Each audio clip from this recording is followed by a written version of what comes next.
Human rights activist and elder statesman Archbishop Desmond Tutu has asked South Africans to remember every lesson learned from their late leader as they begin national mourning. What's going to happen to us now that our father has died? Some have suggested that after he's gone, as he is gone, our country is going to go up in flames. This is, I think, to discredit us, South Africans, to discredit his legacy. The sun will rise tomorrow, and the next day, and the next. It may not appear as bright as yesterday, but life will carry on. Over the past 24 years, Madiba taught us how to come together and to believe in ourselves and each other. A unifier from the moment he walked out of prison. He taught us extraordinarily practical lessons about forgiveness and compassion and reconciliation.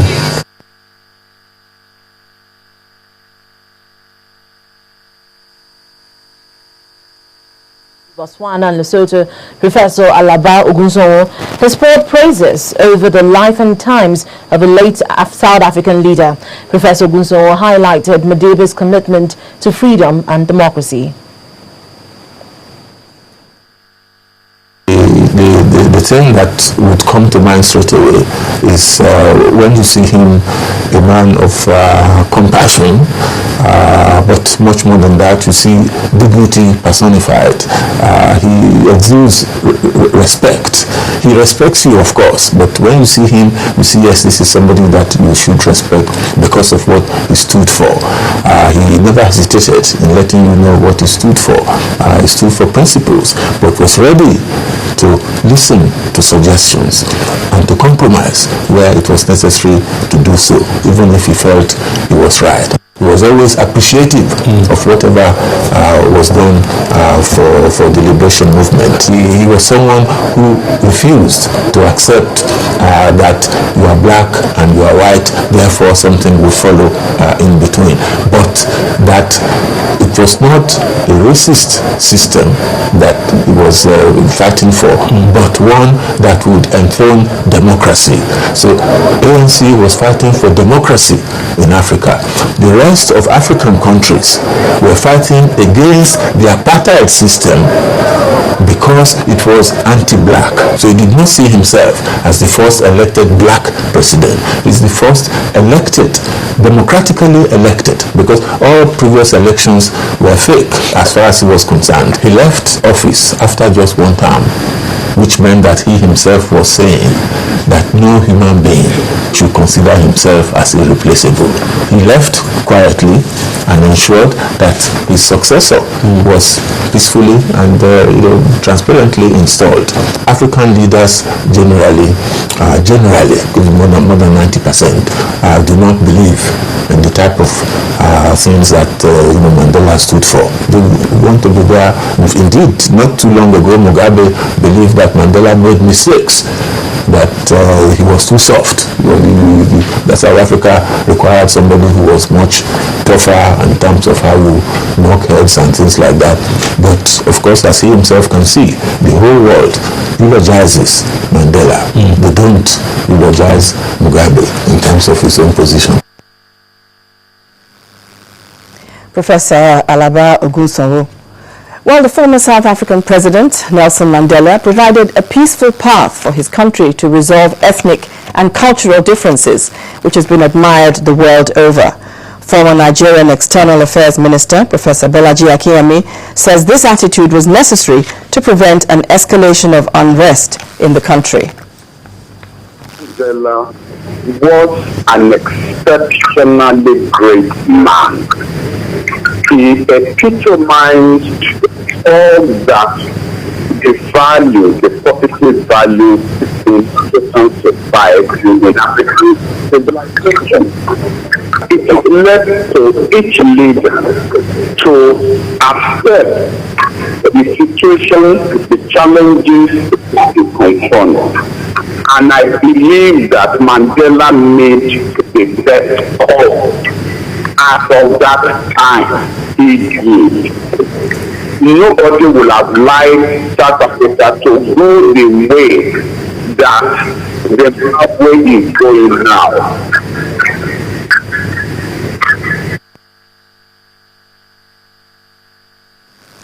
Now, about 6 months ago, Nelson Mandela marked his 95th birthday in his hometown in South Africa.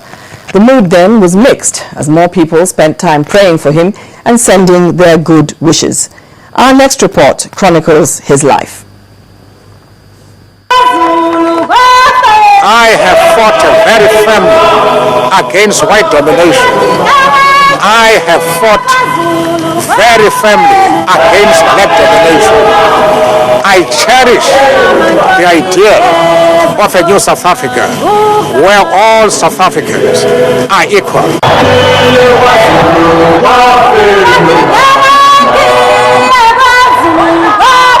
Nelson Mandela was born on July 18, 1918. He served as President of South Africa from 1994 to 1999 and was the first South African president to be elected in a fully representative democratic election.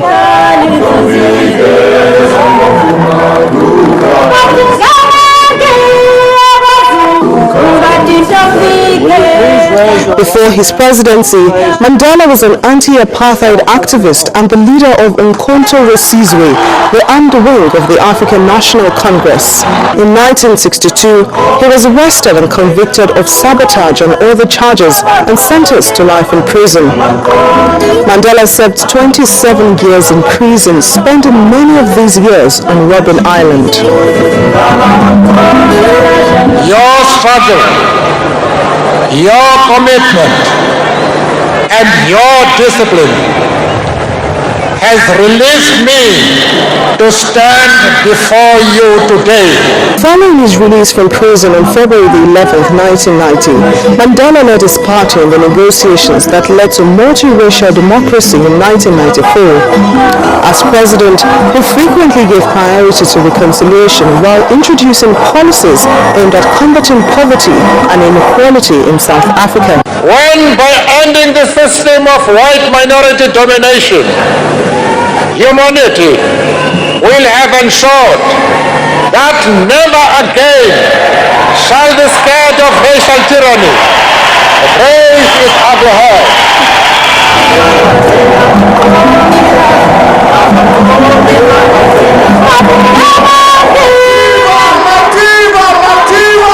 In South Africa, Mandela was often known as Madiba, his Xhosa clan name, or as Tata, meaning father. Mandela in his lifetime received more than 250 awards over 4 decades, including the 1993 Nobel Peace Prize. It will forever remain an accusation and a challenge to all men and women of conscience that it took as long as it has before all of us stood up to say enough is enough. Nelson Mandela belonged to a cadet branch of the Tembu dynasty, which reigns in the Transkei region of South Africa's Eastern Cape Province. He was the first member of his family to attend a school where his teacher, Miss Undigane, gave him the English name Nelson. His given name, Ruhilala, means to pull a branch of a tree, or more literally, troublemaker. And indeed, he gave the apartheid regime a lot of trouble. There is no doubt that the great Madiba will be sorely missed on the African continent and indeed the whole world.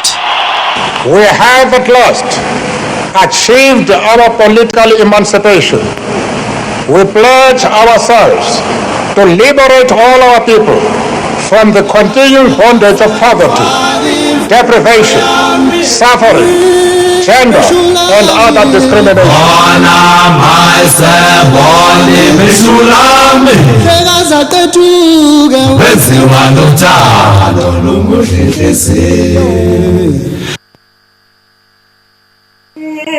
Nasizwe